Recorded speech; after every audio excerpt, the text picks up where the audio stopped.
Muito bem, vamos começar então. Pessoal, capítulo 2 do seu livro 1, o assunto ainda é termologia, só que agora nós vamos falar de dilatação térmica. Tá bem? Então vamos lá. Vamos para a definição, então, de dilatação. Você deve se lembrar a respeito disso, né? A dilatação térmica é o efeito final da troca de calor. Preste atenção. Olha o tanto que é fácil, olha o tanto que é simples. Se você quiser, pode ir anotando aí só as palavras mais importantes. Um corpo que recebe calor aumenta a temperatura e dilata. Um corpo que perde calor baixa a temperatura e contrai. Este é o comportamento normal das substâncias. Recebeu calor, dilata. Perdeu calor, contrai. Ponto. Comportamento normal. Ah, mas não existem substâncias que têm comportamento diferente?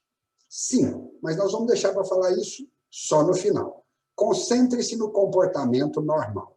99% das substâncias têm comportamento normal. Dilatar significa aumentar a distância entre as moléculas do corpo.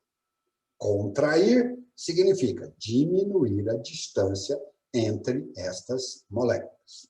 Ok? Simples assim, não tem segredo. Nós vamos estudar dilatação de sólidos e de líquidos. Mas por que não estuda dilatação de vapor e gás? Porque vapor e gás nós vamos estudar separadamente mais lá para frente, num outro capítulo, tá? Vamos falar de dilatação também, de gases, mas lá para frente. Hoje eu vou falar de dilatação de sólido e de líquido. Muito bem, então vamos lá. Para eu estudar dilatação de sólidos, eu preciso analisar, eu preciso pensar em número de dimensões. Então, preste atenção. Eu posso estudar a dilatação dos sólidos linear. Olha aqui para a tela, estou mostrando.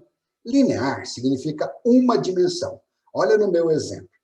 Tente imaginar um objeto cujo comprimento inicial é L0. E o comprimento é muito maior que as outras duas dimensões. Todo objeto é tridimensional, tá? Tridimensional. Porém, eu estou imaginando que uma das dimensões é muito maior que as outras duas. Eu desprezo a dilatação dessas duas e trabalho como uma só. Então, se eu trabalhar só com o comprimento, eu pego um objeto de comprimento inicial L0. Aqueço o objeto, ele aumenta de comprimento. Passa para o comprimento final L. Portanto, ele sofreu uma variação de comprimento, ΔL igual a L menos L0. Concorda que esse pedacinho aqui, a dilatação, corresponde à medida L menos a medida L0? Esse ΔL, essa dilatação, pode ser calculada como L0, comprimento inicial, vezes uma constante, vezes a variação de temperatura. L0, alfa, delta teta ou delta T. O alfa chama-se coeficiente de dilatação linear. O alfa é um número, é uma constante. O alfa indica quem dilata mais. Se você for lá no Google e escrever coeficiente de dilatação linear, vão aparecer milhões de páginas com tabelas de alfa. Para cada substância, um alfa diferente. Quem tiver o maior alfa, dilata mais. Simples assim. Tudo bem? Então, você não tem que decorar o valor de alfa. Não se preocupe com o alfa. O alfa é fornecido no exercício. Tá bom? Mas eu posso ainda fazer mais uma operação. Dá uma olhadinha para cá. Se ΔL é igual a L0, alfa, delta teta, ou delta T, no lugar de ΔL, eu escrevo L menos L0. Passo L0 para a direita somando. Coloco L0 em evidência. Chego nesta equação. L, o comprimento final, é igual ao inicial que multiplica 1 mais alfa delta t. Pessoal, esta equação de baixo, essa que nós desenvolvemos, calcula o comprimento final. A primeira equação calcula a variação de comprimento. Aqui o ΔL é quanto aumentou. O L é como terminou. Todo mundo entendeu a diferença entre as duas equações? Elas são diferentes porque calculam coisas diferentes. A primeira calcula a variação e a segunda calcula o comprimento final. Sem dúvida, entendeu o coeficiente de dilatação, desculpe, a dilatação linear? Tá bom? Então, vamos para outro raciocínio. Que tal se a gente trabalhasse agora a dilatação superficial? Tente imaginar que um corpo possui duas dimensões consideráveis e uma terceira desprezível. Se eu trabalhar, então, com uma superfície, se eu trabalhar com uma área, A0 é a área inicial. A é a área final, depois de aquecido.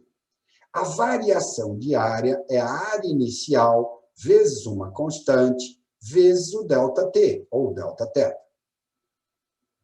Beta chama-se coeficiente de dilatação superficial. É um número, é uma constante. Beta indica quem dilata mais. Quanto maior o beta, mais dilata. Tudo bem? Eu posso desenvolver essa equação de ΔA e chegar na área final. A área final é A0, 1 mais beta Δθ. Pessoal, por favor, volte o slide. Volta para cá. Olha para cá, por favor. Essa é a equação linear de variação de comprimento e comprimento final. Olha para a equação, com cuidado. L0, alfa, Δθ. L0, 1 mais alfa, Δθ. Agora, olha as equações de área. Variação de área. A0, beta, Δθ. A0, 1 mais beta, Δθ. Você observou que estas equações são muito semelhantes.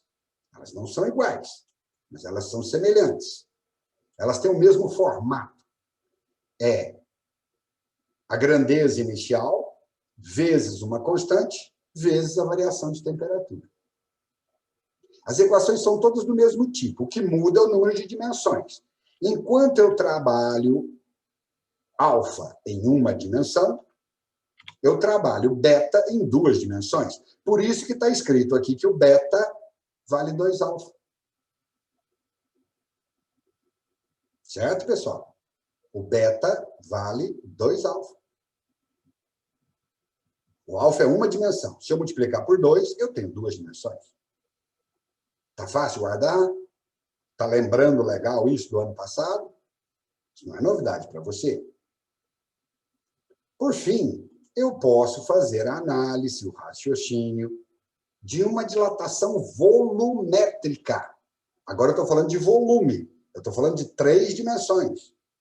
Então, eu começo com o volume inicial V0 e termino com o volume final V. A variação de volume é V0 gama ΔT.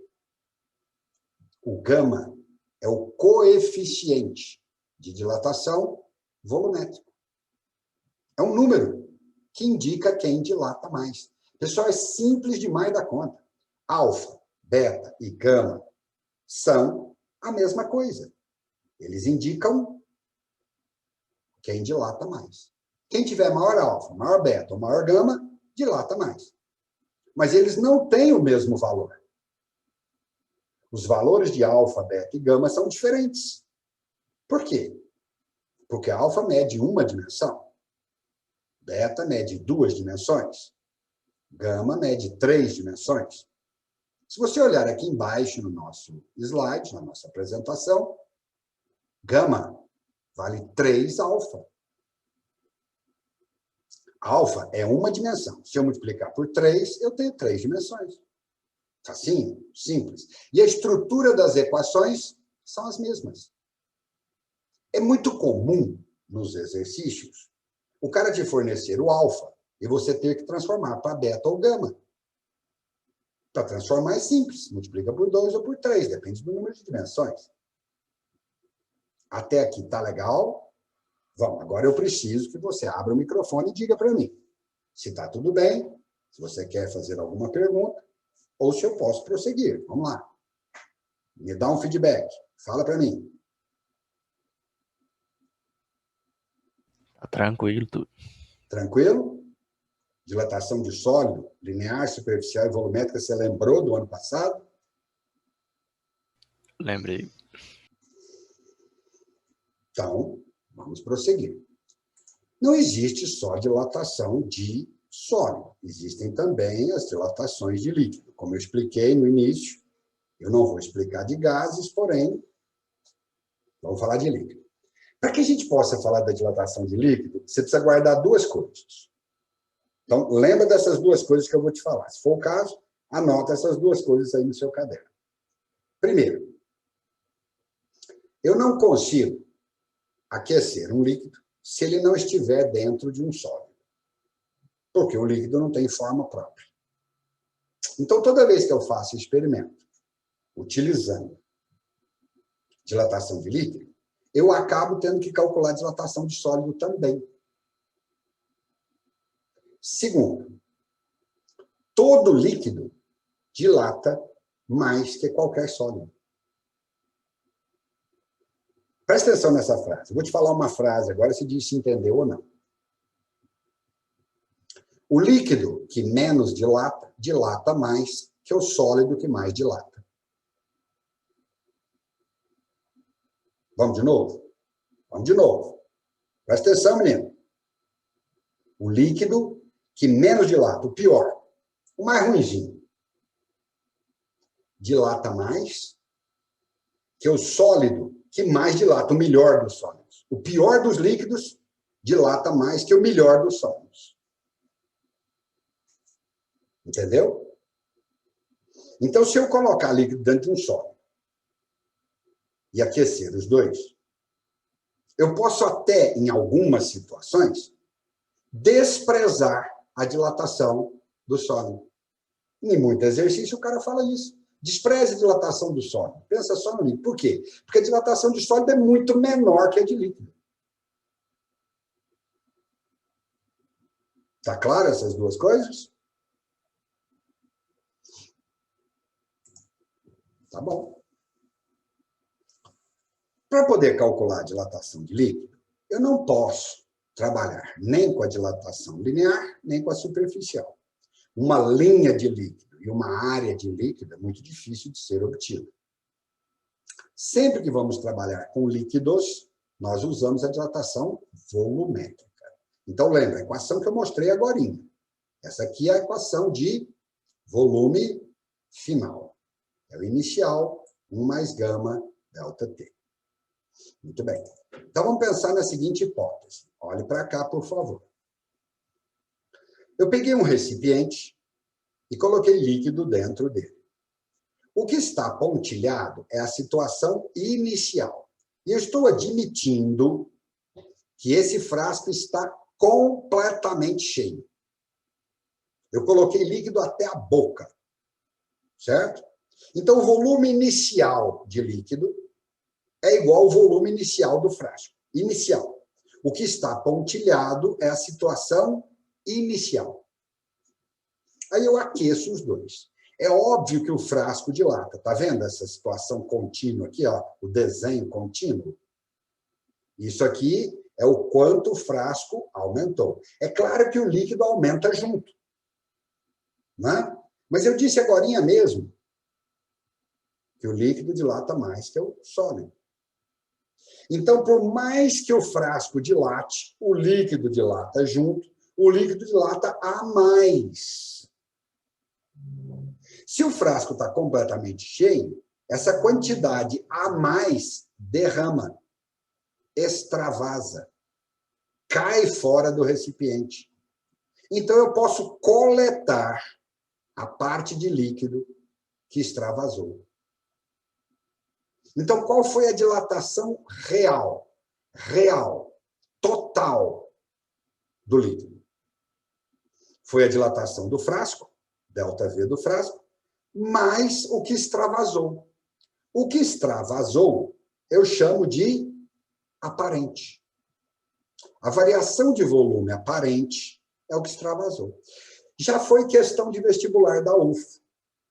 Segunda fase, questão aberta, o cara perguntava: o que você entende por dilatação aparente?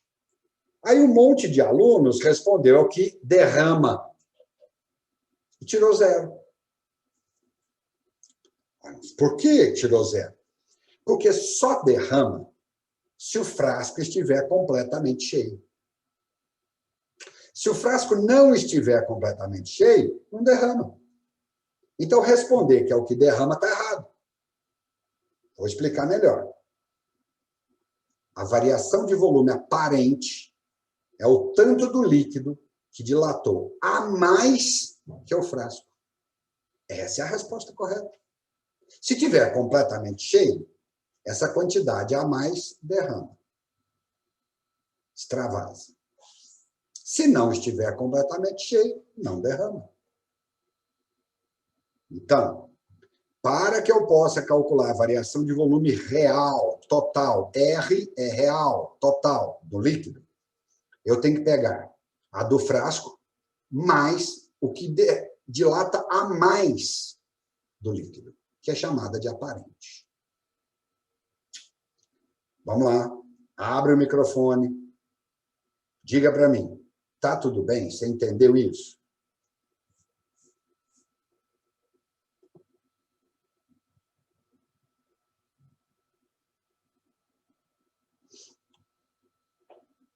Isso, ninguém quer falar comigo. Assim, Túlio, pra mim tá tranquilo, mas... Tá tranquilo. Muito bem, é isso que eu quero que fale. Beleza, obrigado. Tá bom, então vamos lá. O restante não quer se manifestar, paciência, né? Então vamos lá. Se você entendeu isso, então vamos lá. Como é que eu calculo a variação de volume real? É o volume inicial, gama real, ΔT. Variação de volume aparente. Volume inicial, gama aparente, ΔT. Variação de volume do frasco. É o volume inicial, gama do frasco, ΔT. Observe que o V0 é o mesmo para todos. Por quê? Porque eu disse na minha experiência que eu ia colocar líquido até a boca do frasco, completamente cheio. Então, o volume inicial de um é igual ao volume inicial do outro. Por isso que o V0 é o mesmo. Às vezes, no exercício, o volume inicial não é o mesmo. Às vezes, no exercício, tem menos líquido do que a quantidade de frasco. Ele não está completamente cheio. Então, você tem que tomar cuidado com isso. Neste nosso exemplo, em que está completamente cheio, se eu substituir nesta equação o ΔV real, o ΔV aparente e o ΔV do frasco, eu posso simplificar o V0 e posso simplificar o ΔT, que é o mesmo. Então, a equação se transforma em gama real igual gama aparente mais gama do frasco. Entendeu de onde veio essa equação? Essa equação vem da equação de variação de volume. Dúvidas? Perguntas?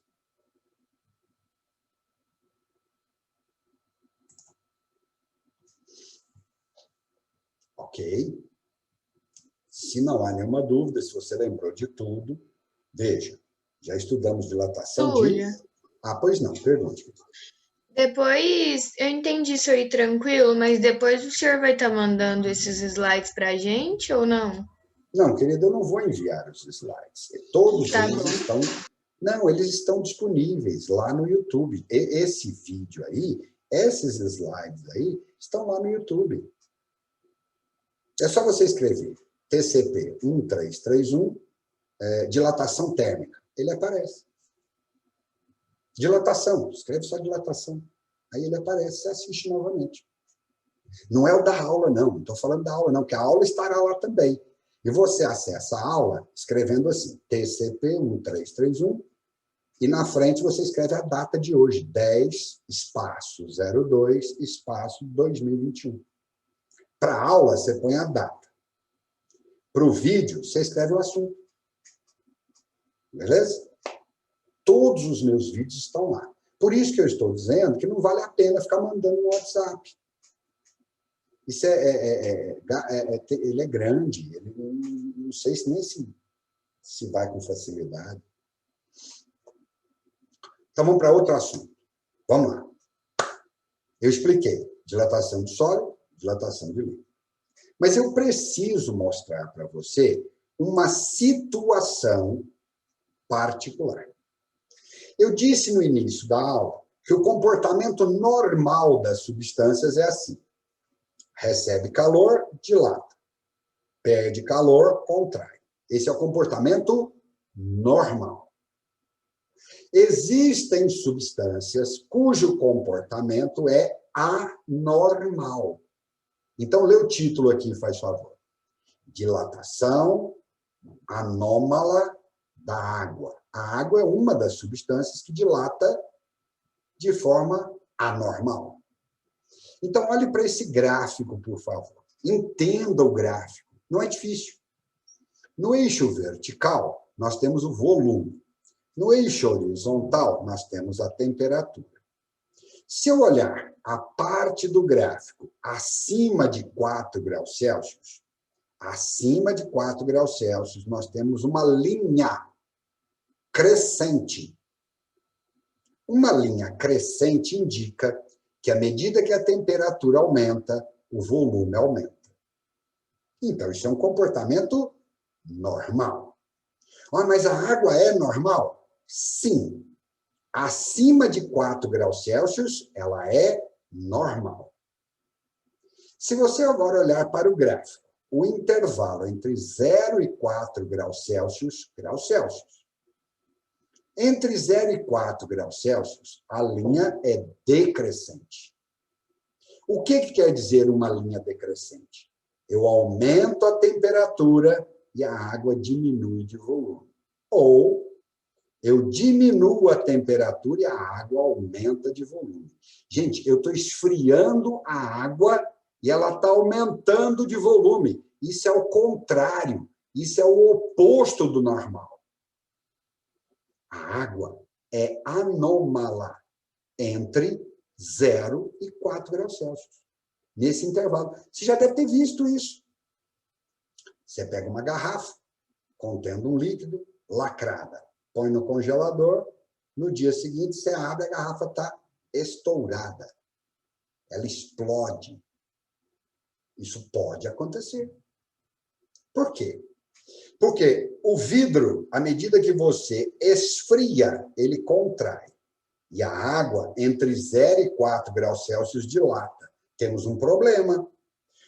O frasco está diminuindo de volume e o líquido está aumentando de volume. Se o frasco não suportar essa pressão, ele quebra. Já deve ter acontecido. Já deve ter visto. Abaixo de 4 graus Celsius, observe que a linha agora é crescente de novo. O que significa isso? Normal. Abaixo de 0, a água é normal. Acima de 4 graus Celsius, a água é normal. E entre 0 e 4, ela é anômala. Na natureza, isso é muito importante. Pensa num país que possui o inverno muito rigoroso, muito frio, com temperaturas abaixo de 0 graus Celsius. Essa temperatura ambiente vai congelar a água dos lagos. Se a água fosse normal, o lago inteiro congelaria e mataria toda a vida. Peixe, planta. Mas a água é anormal. Quando ela chega a 4 graus Celsius e a temperatura começa a cair, ela dilata. Tudo bem? Então, à medida que a temperatura vai caindo, ela dilata, a densidade fica menor e esse líquido sobe. O líquido mais frio sobe, o mais quente fica embaixo. Qual que é o mais quente? 4 graus Celsius. Qual que é o mais frio? 0. Então, na superfície, congela. Forma uma crosta. Com temperaturas, se ela tiver líquida, é 0. E sólida, à medida que vai chegando perto da superfície, vai ficando cada vez mais baixa. 0, -1, -2, -3, -10, -8, sei lá, menos qualquer coisa. Depende da temperatura ambiente. E no fundo do lago? 4 graus Celsius. Quando você vê uma imagem de uma pessoa num país de clima muito frio, na Rússia, Estados Unidos, pelo hemisfério norte, em que eles quebram o gelo de um lago e o cara vem no inverno mesmo, tá lá, -10 graus Celsius de temperatura, e ele pula dentro d'água, a água está a 4. 4. A temperatura da água é 4.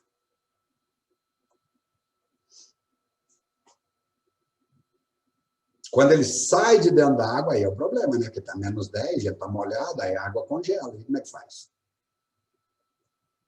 Vocês estão entendendo isso, esse comportamento? Tá legal? Vamos? Agora eu quero sua participação. Abra o microfone, conversa comigo. Terminou. Quero saber se você entendeu tudo. Dilatação de sólido, líquido e a anormalidade da água.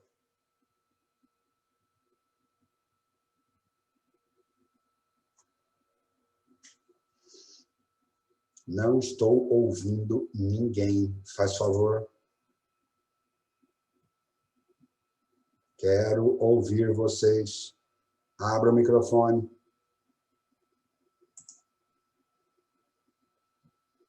Entendi, Túlio. Entendeu? Tudo, lembrou legal. Vamos, outras pessoas. Outras pessoas.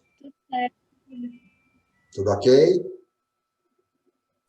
Tudo Não tem certo. nada dica que você queira perguntar?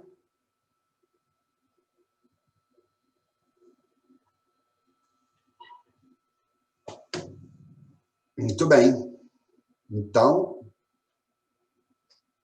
terminamos. Quem não colocou o nome ainda no chat, por favor, vá lá agora e coloque. Se não tiver nenhuma pergunta, no meu reloginho aqui faltam 2 minutos. Se não tiver nenhuma pergunta, terminou a aula, pode sair, fica à vontade, daqui a pouco você tem mais uma, né? Então...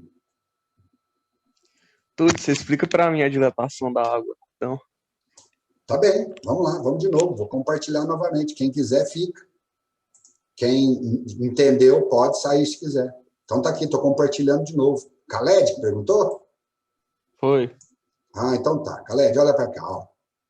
Dá uma olhada nesse gráfico. É só você entender o gráfico, acabou o problema. De 4 graus Celsius para cima, o comportamento é normal.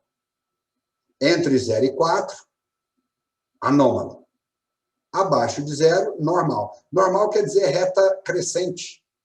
Crescente. E anormal é decrescente. Se você esfriar a água, ela dilata. Isso é anormal. Tudo bem? Tipo, se congela, ela fica mais dilatada.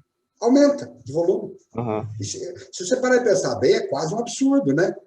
Pensa. Aham. Já Olha que quebrei esfriar garrafinha tem assim. que contrair, ué.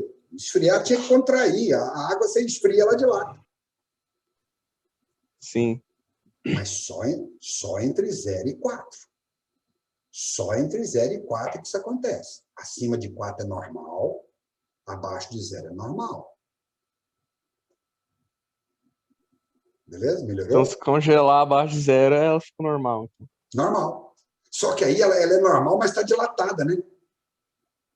Porque de 4 até 0, ela foi dilatando, dilatando, dilatando. Chegou em 0 e começou a congelar, aí que ela começa a contrair de novo. Ela começa a contrair a partir de uma posição em que ela está dilatada. Entendi, então ela é diferenciada. É completamente diferente. Eu acho que o ferro é assim também, o bismuto, são as substâncias que possuem ponte de hidrogênio.